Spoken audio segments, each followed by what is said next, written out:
Vou falar nesse vídeo das imunidades tributárias, passando por sua definição, classificação, da imunidade recíproca, imunidade religiosa, imunidade condicionada, imunidade de imprensa e imunidade musical. Então, sem mais delongas, vamos aqui ao tema, relembrando que para quem desejar o mapa mental, vocês poderão navegar pelo mapa, receberão dois arquivos, esse navegável e o de imagem, PDF. Basta seguir as instruções abaixo. Estamos também no Instagram, se puderem também divulgar e prestigiar, fiquem à vontade, está o link aí, Emerson Varinga Costa, ADV, o meu perfil no Instagram. Então vamos lá, definição de imunidade tributária. Elas proíbem a tributação por parte dos entes federativos, todos eles, União, Estados, municípios, Distrito Federal, apenas em relação a impostos e permitem a cobrança de taxas, exemplo da coleta de lixo, que não estão abrangidas pela imunidade tributária. Os tributos podem ser impostos, taxas e contribuições de melhoria especiais. A classificação dos tributos. Então, nesse caso, existe a distinção das imunidades se aplicando apenas a impostos. Classificação das imunidades, aí vem as normas de imunidade e as normas de isenção. O que são as normas de imunidade? São justamente aquelas advindas de fundamento constitucional e impedem a incidência de norma tributária, logo são vinculantes, ou seja, independente dos termos que foram citados na Carta Magna, então trata-se de imunidade. Tem lá isenção, outros termos, mas estando citado na Constituição, se consiste em imunidade tributária. Então, logicamente, se tratar de mandamento constitucional, impede a instituição do imposto, do tributo pelos entes federativos para as hipóteses positivadas. Então, esse é o grande viés das normas de imunidade, vem da Constituição. Já as normas de isenção, elas vêm das leis infra, impedem as entidades federativas, União, Estados, municípios e Distrito Federal, de cobrar o tributo. Então, não impedem o nascimento do tributo e da obrigação tributária. Primeiro nasce a obrigação tributária, segundo incide a norma de isenção. Então, pode já nascer essa obrigação, porém, a isenção se aplica justamente a uma norma já, vamos dizer, entre aspas, nascida, já vigente. Obrigações principais acessórias, é importante distinguir também as obrigações principais, elas advêm do pagamento dos tributos e as acessórias são deveres operacionais, quais sejam declarar imposto de renda, escriturar contabilmente de acordo com as normativas, são obrigações acessórias tributárias. Então, trata-se, portanto, de obrigações de fazer e não fazer. Imunidades subjetivas e objetivas. Subjetivas impedem a tributação de pessoas. Exemplo, as imunidades recíprocas que protegem pessoas. Entidades federativas, que são pessoas, de tributação. Então, justamente, são subjetivas, porque estão direcionadas a uma pessoa, no caso, as entidades federativas. Já as imunidades objetivas, elas proíbem a tributação em situações específicas, coisas bem pontuadas. Exemplo, sobre livros.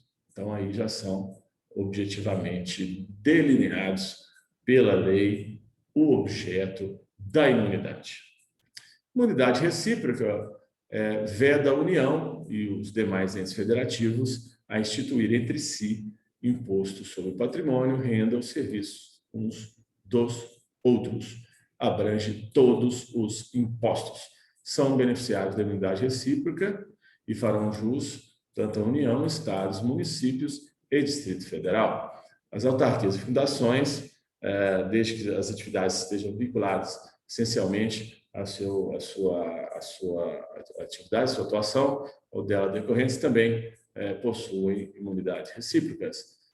Já em relação às empresas públicas, sociedade de economia mista, só terão imunidade recíproca também se aquele objeto, aquela finalidade seja utilizada para a satisfação dos objetivos institucionais e não haja risco à livre iniciativa e à livre concorrência, ou seja, ter uma condição desigual de mercado.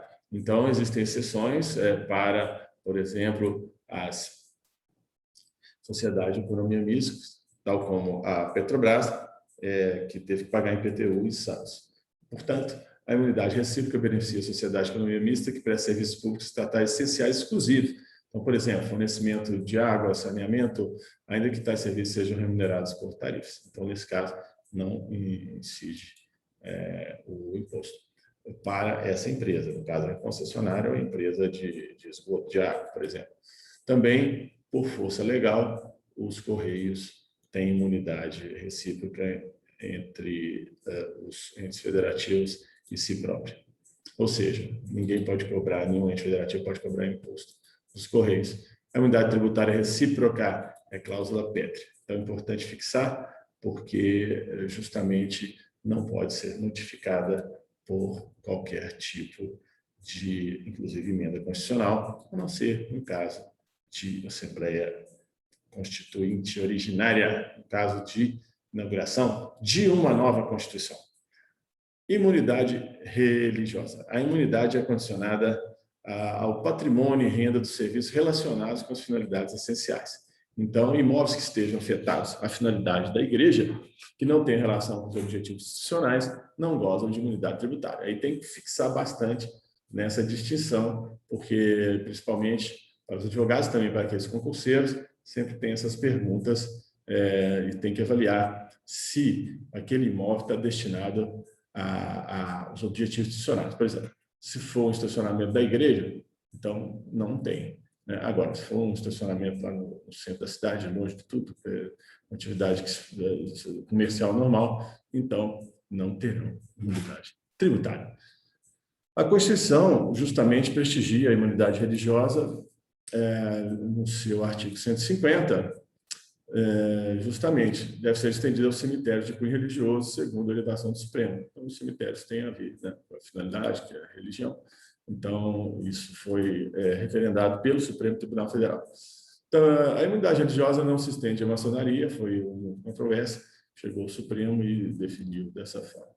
Salientando aqui a súmula vinculante 52 da STF, ainda quando alugada a terceiros, permanece imune ao IPTU imóvel pertencente a qualquer das entidades, não é? No caso, igrejas, que estamos falando aqui, desde que o valor dos aluguéis seja aplicado nas atividades para as quais tais entidades foram constituídas. Então, veio aqui mais uma vez poder ressaltar. Então, mesmo que o imóvel, o caso lá do estacionamento no centro da cidade, mas que a renda dele for aplicada, isso tem que ser comprovado, será imune, então, da tributação, aplicando-se assim a imunidade religiosa. Tocante à imunidade condicionada, está aí no artigo 50 da Constituição, justamente, condicionada porque a Constituição condiciona a fruição dessa imunidade condicionada aos requisitos estabelecidos por meio de lei complementar, por isso condicionada. Então, ela cita essa imunidade, mas já deixa a brecha e a orientação legal para que seja regulamentada por lei complementar. Daí, condição de se estabelecer uma lei complementar para efetivar-se a imunidade condicionada presente no texto da Constituição Federal. Então, trata-se de imunidade subjetiva que limita a competência tributária em favor de 4 entidades: partidos políticos, entidades sindicais, instituições de educação, entidades também de assistência social. Então, já delimita e aí a lei complementar vem regulamentar essa imunidade. Imunidade de imprensa traz imunidade tributária que objetiva promover o direito à educação, cultura, liberdade de expressão e de informação. Então, a imunidade de imprensa abarca 3 produtos finais e insumos, os próprios livros, jornais e periódicos. O insumo é o papel, utilizado na impressão. O conceito foi ampliado também para o material digital, e-books e audiobooks, está aí a Amazon, que é líder mundial nesse tipo de comércio, e os Kindles, aqueles bookzinhos, também são isentos, até por isso são bem mais baratos. Vocês podem reparar que um Kindle é muito mais barato que um tablet. sem querer comparar as características de um a outro, mas relativamente sim. No entanto, aparelhos multifuncionais, como tablets, smartphones, laptops, não se enquadram na imunidade de imprensa. Então, abrange os filmes e papéis fotográficos necessários para publicação de jornais periódicos. Imunidade musical, então, veio em 2003, pela Emenda Constitucional 75, incluindo no artigo 150 da Constituição Federal. A imunidade musical tem como objetos fonogramas, videofonogramas, suporte, materiais e arquivos digitais. Então, desde que tenham sido produzidos no Brasil, ou seja, CDs importados não gozam dessa imunidade musical, tanto é que são bem mais caros. Vocês podem observar aí nas lojas, são aviltantemente, né, muito mais caros. E também as obras tenham obras de autores brasileiros e obras geral interpretadas também por brasileiros. Então, mesmo seja produzido aqui, se for obra estrangeira, interpretada por estrangeiro, também não se enquadrará. Então, aqui finalizamos mais esse vídeo, agradecendo a todos aí a participação, pedimos para que divulgue, o canal tem crescido bastante, graças a vocês, e fique à vontade para usar aí a área de comentários, para poder interagir aqui conosco, para que possamos estender cada vez mais a amplitude do canal. Muito obrigado a todos e sucesso sempre.